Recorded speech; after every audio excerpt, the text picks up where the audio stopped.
Before Spider-Man, before...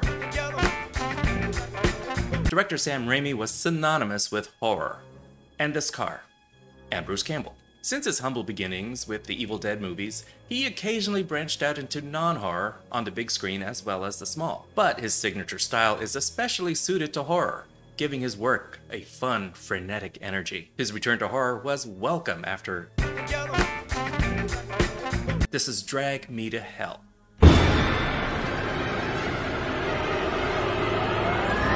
Picture it, 1969, Pasadena. A Hispanic couple brings their son to a psychic, John Sandina. He's sick, hearing demon voices, and they're tired of keeping him home from school. He's cursed, but it's hardly random. Junior's got sticky fingers. Se robó un collar de plata de una carreta gitana. How come gypsies get all the coolest curses? And Egyptians. They got some good ones. They try a seance, but it's too late and things go sideways. Demon's got a strong pimp hand.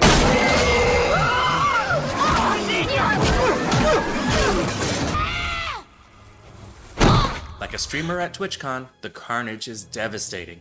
We're taking the long way down, okay? So relieved to land on this solid stone floor and not a nice soft hellmouth. Oh wait. The kid is dragged to hell. Hey, I can see you! Throw me a rope or something, lady! By the way, this seance is non-refundable. I think the lesson here is don't steal from gypsies. Nos vamos a encontrar nuevamente. Much later. Picture it, present day. I'm gonna drop that bit. Speaking of hell, Christine Brown, played by Allison Lohman, is a bank loan officer competing with Stu, played by Reggie Lee, for a promotion to loan general. Christine works at a bank so she can give her Mac-using boyfriend expensive gifts. No way! Wow, it's a 1929 Standing Liberty and it's almost fully struck. It's even harder to get ahead when the competition continually sucks up to the boss. Christine, you messed up my order. You got a little something here. If she wants this promotion, she'll have to make hard choices. And there's a quota for putting people out on the street. Will you help me? This is Lorna Raver as Mrs. Garnouche. She's old, creepy, and on her second extension on her mortgage, and in need of a third before her house gets repossessed. We would have to throw her out of her house. Your call. Sure, she feels bad, but she wants that position so much. Christine does the worst possible thing, you know, her job, and she has to say no. But another extension on the loan is out of the question. You're a mean one, Christine Brown. Quick, put in your begging teeth. Beg on my mother's grave, I beg. Security! Stop! You shame me. You're the one flying to your knees like Linda Lovelace. You're lucky my chick's here. Mrs. Ganesh. When I get promoted, you can come back and talk to me, Karen. This scores points with her boss. Maybe he'll stop making her pick up his lunch. Dick. Evil Dead car. It's in every Sam Raimi movie. Hankies can be absolute dicks sometimes. It's like Forrest Gump with an old lady. Ganush appeals to Christine's humanity by assaulting her in her car. They struggle for a bit, there's some stapling, then Christine remembers she's controlling a 2-ton weapon. The old lady loses her teeth, which makes this even kinkier. I was popular in college.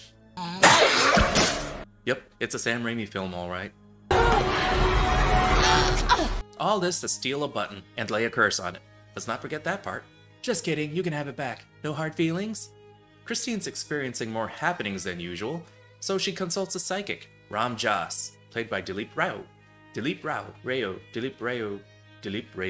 I'm sure I got it right somewhere. $60 later, he knows she works with money and she's missing a button, and then shows off his strong air conditioning.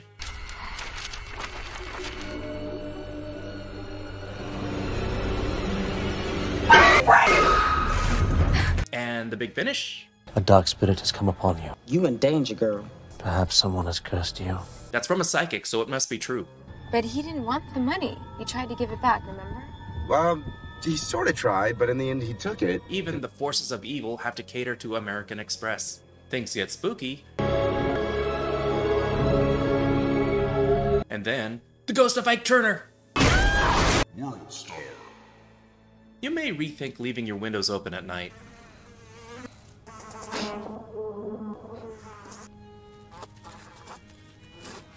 Ew, booger fly.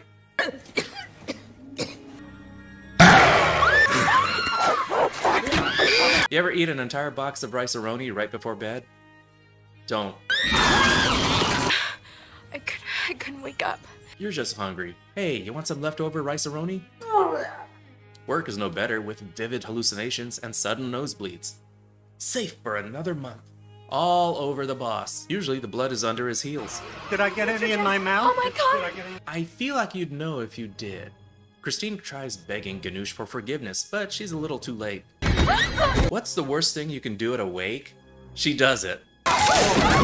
So the casket fell over, big deal. Her fucking body fell out! What, are they using her as a punch bowl? Christine returns to the psychic, who explains as long as she has the cursed button, the demon will torment her for 3 days. Then to hell where they take your nipples. Maybe a sacrifice will satisfy the demon. No way! Look, I'm a vegetarian. I volunteer at the puppy shelter, for Christ's sake. At least he's got a manual with pictures. I'm just glad this wasn't an animal sacrifices for dummies book. That joke was way overused by then. No. Don't even think about it. It's only a movie. It's only a movie. She's a vegetarian after all, and refuses to kill an innocent animal until she is.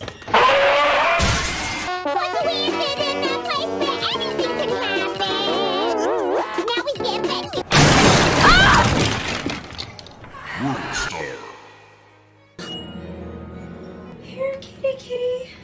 No. Is it over? Oh god. Just a movie, it's just a movie, it's just a movie. It's just a movie, it's just a movie, it's just a movie.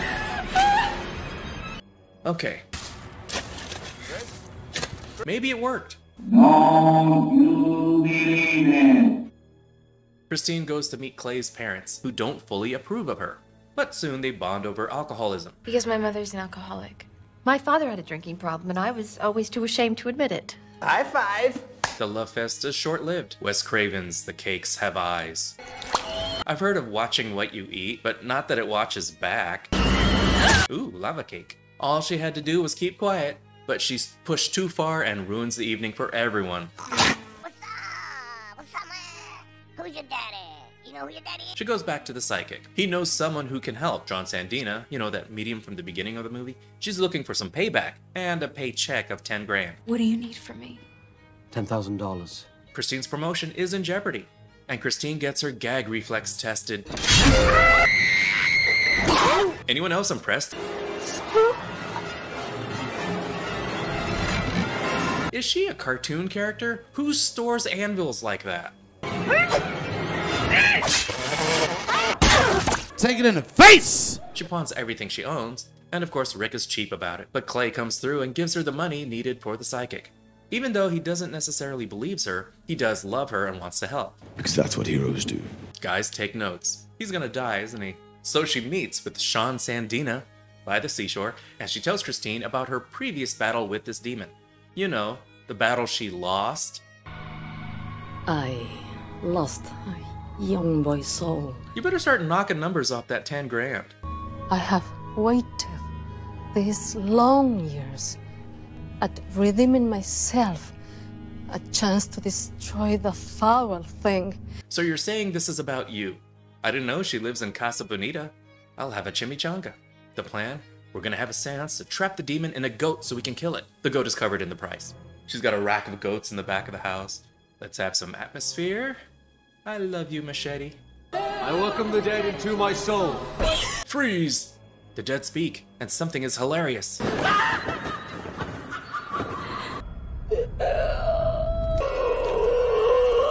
Oh, this ain't good. Lamia, what is it you desire? The soul of Christine Brown! Lamia, surely you can be dissuaded from taking this insignificant woman. Insignificant? Screw you, pal. Christine makes the possessed woman touch the goat in order to transfer him into the animal. That's a weird sentence to say out loud. Obviously, it goes badly.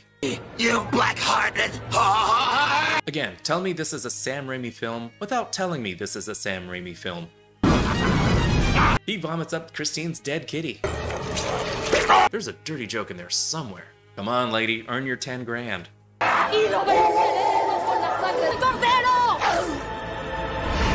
Maybe lead with that next time? That drove the demon away, but the cost is heavy. The battle is won, but not the war. The Lamia cannot be banished by a medium. But I saw her get rid of the thing. No, you saw her drive it from a seance. The goat was never slaughtered. The Lamia will come for the owner of the accursed object. So, what exactly did we pay $10,000 for?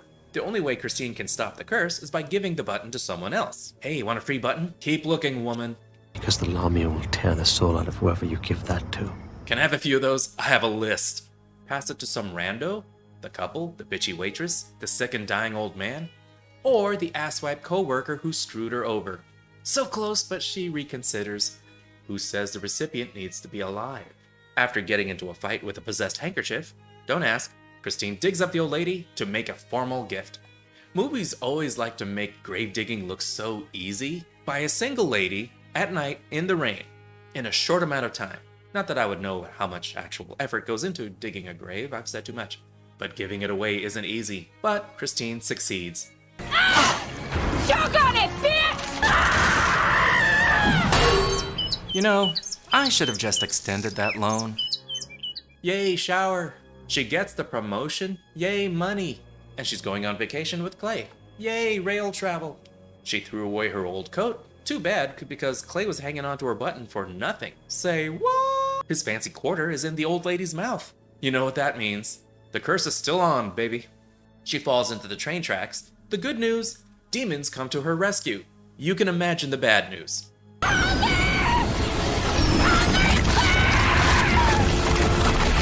Do you believe her now? And that was Drag Me to Hell.